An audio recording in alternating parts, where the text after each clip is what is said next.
தீமோத்தேயு 4வது அதிகாரம் 8வது வசனம். சரீர முயற்சி அற்ப பிரயோஜனம் உள்ளது. தேவ பக்தியானது இந்த ஜீவனுக்கும் உலகத்தின் பின்வரும் ஜீவனுக்கும் வாக்குத்தத்தம் உள்ளதாகையால் எல்லாவற்றிலும் பிரயோஜனம் உள்ளது. அல்லேலூயா, அல்லேலூயா. உன்னுடைய சிந்தனை, உன்னுடைய யோசனை நிதானித்து அவன் சோத்திரம் அறியாதிருக்கிற காரியங்கள், நீ தற்சயமாய் சந்தோஷப்படும்படிக்கு செய்கிற காரியங்கள், அது இந்த உலக வாழ்க்கைக்கு உனக்கு பிரயோஜனப்படாது. உன்னதமான ஆண்டவருக்கு சமூகத்தில் போகும்போதும் பிரயோஜனப்படாது. அல்லேலூயா, அல்லேலூயா.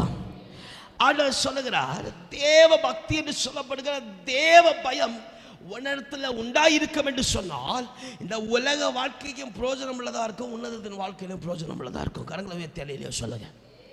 அல்லேலூயா, அல்லேலூயா, அல்லேலூயா. தேவ பயத்தை கொண்டு ருசிக்கிற மனுஷனிடத்துல அவன் வேதவசனம் சொல்லுகிறது, அந்த தேவ பயம் விருதாவாய் பயப்படுத்துகிற, இல்ல பழி வாங்குற, இல்ல கேவலப்படுத்துகிற, இல்ல அவமானப்படுத்துகிற, இல்ல புறம்பே தள்ளுகிற காரியம் அல்ல தேவ பயம். அல்லேலூயா, அல்லேலூயா. தேவ பயம் நம்மளை சந்தோஷமாய் வைக்காமல் சங்கடத்தில் ஆட்கொள்ளப்படுகிற காரியம் அல்ல தேவ பயம். அல்லேலூயா.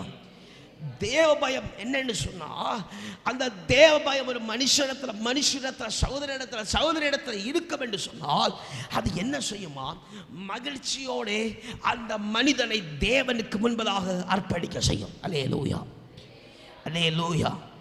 என்ன செய்யுமா, தேவ பயம் ஒரு மனுஷனிடத்துல இருக்குன்னு சொன்னால் அந்த மனுஷனை என்ன செய்யும், தேவ பயம் அந்த மனுஷனை இயேசு விட்டு புறம்பே போக வைக்காது. அல்லேலூயா.